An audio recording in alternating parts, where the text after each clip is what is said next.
Yeah, Chuck D's hot, man. Get off. I wouldn't say he's hot like that. I'm not gonna say another man is hot. He's a dope MC. That's the last thing I'm gonna say. I mean, Banks, stop taking everything so damn literally. Hey, you can we're having fun. Man. I'm not gonna call another man hot. Whatever, man. Big shout outs to Dre Grizzy for being up in here today. We appreciate it. Y'all for inviting me. Wearing his Zoom shirt and some Argyle socks. Baby. I'm prepping it up today. You got anything you want to say to us on the end here, Big Grizzy? Oh, yeah, Grizzy Gripes? Yes, sir. Man, play my music. Y'all know what's up. Grizzy Gripes tonight here. Ain't no half stepping with Marcus J. First of all, I want to talk about the mania that went over this past Friday with Mega Millions. $640 million and people that lost their mind. Of course, ain't nothing wrong with playing responsibly, though, is the thing, because people fail to realize that it's just another tax. You know, the state puts that lottery out there, and those funds are used towards whatever the state needs. Most of it for educational purposes. Who else knows where it goes to? A general fund. But people were sitting there playing $50, $60, $70, $80, $100 a ticket on a once in a lifetime chance to win it. 1 in whatever million the odds were. And I just thought that was very funny because that money could have been used for groceries that week. That money could have been used for gas at being that it's $4 a gallon. And I'm not sitting there knocking anybody for, taking a shot, because I play responsible. I played $5 worth because that's how much Grizzly can afford. And one of the things that caught my eye was this lady in Baltimore who worked at a McDonald's, and they pooled together some money to play the lottery, which is a smart thing to do if you got a lot of people in it. The thing is that now that she's suspected to have won, other employees who were not in on the pool are now claiming that they were verbally. If you're going to play in the pool, get your ticket and get it in writing. Get a contract in writing, because people at my job were playing in pools, and it was just on GP that, hey, if I win, I'm going to take care of everybody, because one person was responsible for getting the tickets. But with that much money on the line, can you really trust somebody with 2/3 of $1 billion if they really want it?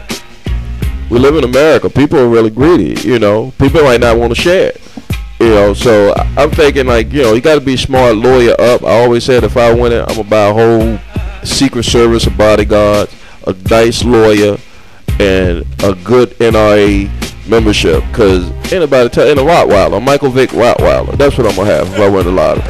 You know what I'm saying? So that's Grizzly Gripes. Just play responsibly, be smart. Know that the lottery is in it. It's not really built for you to win, and don't spend all your earnings, your Social Security check, on trying to hit the sneaky peek. That's Grizzly Gripes. Appreciate that, big G. I can't even talk. You can't talk, man. I can't talk tonight. I can't talk tonight. It's not big. And you're supposed to be hosting. I'm supposed to be hosting. Yeah, man. I know. Big Rube. Yeah. I like this jump, bro. It's Big Rube. Turn it down a little bit for me there. Speak over. Yeah. Big Rube. It's a smash. It was interesting this morning. I woke up, turned on Today, and I probably saw the #1 most hated person that I know on TV. Sarah Palin. And I have my own opinions about her. I don't really dislike her. I understand what she's about, and I understand what she fights for and believes in. And personally, I feel like she kind of got screwed, back in the day when they were running against Obama. But it is what it is. However, I'm not really that cool with her anymore. Today, she got up there on a nationwide audience. Matt Lauer told her she was part of the lamestream media today, and she pretty much, of course, in Palin fashion, did what she wanted to do and say what she wanted to say.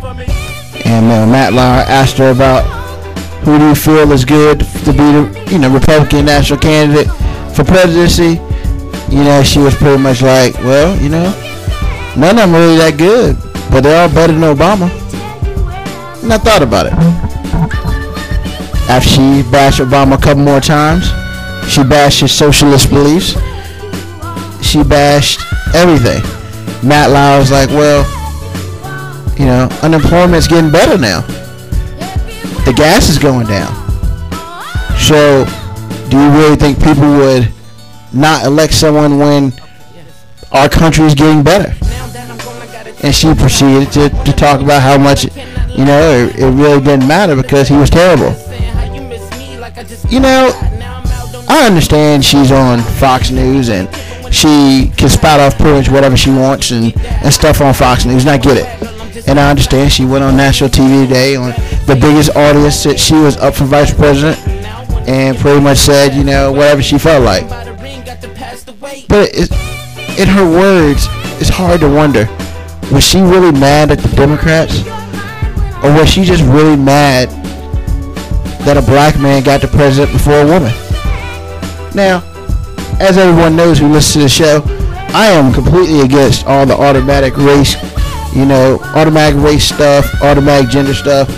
But listening to her really made me feel like she was a modern day David Duke. You know, it wasn't what Obama could do better. It was Obama's terrible.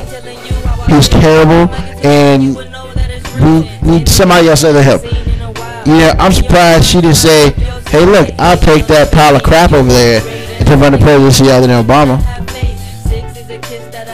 I feel like that she could have used her power over people a little bit better, especially when she didn't give reasons behind it. It's sad. She's probably still a lot better, and she probably still thinks she's in 2008, and she probably really feels bad that she's not in the White House herself. Well, not even the White House, just close to the White House. But once again, that's what happens when you're part of the lamestream media, which is, ladies and gentlemen, the real media, and not Fox News, who's owned by somebody who's not American. Big Rube, it's a smash. I'm out till next week. Aussie.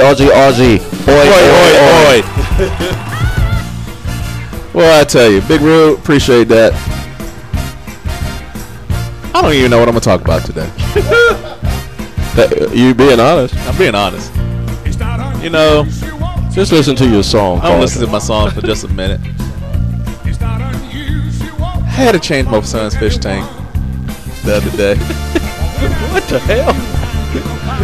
You had to change the fish tank? I had to change the water in the fish tank. Oh, the things that a dad does for his son. And I'm sitting here like, Dad, this boy really need to be doing this. Oh, so the tank isn't but, you know, a little 5-gallon tank. It's small. I don't even think it's 5 gallons. I take the whole tank to the bathroom, start pouring the water out. Then, you know, when I had my own tank, I had this contraction that sucked the water out and did everything I needed to do. But it was a bigger tank and closer to the faucet. This little thing, I don't know how I'm gonna break it to this little 7-year-old boy. I let one of the sinks. I let one of the fish go down the sink. It's normal. A lot of fish do that. I couldn't catch it. He ran away. He went down the drain. So you gotta have your son deal with grief early. Yeah, he might do. He's a bad parent, man. So he's yet to notice that the fish tank is one less.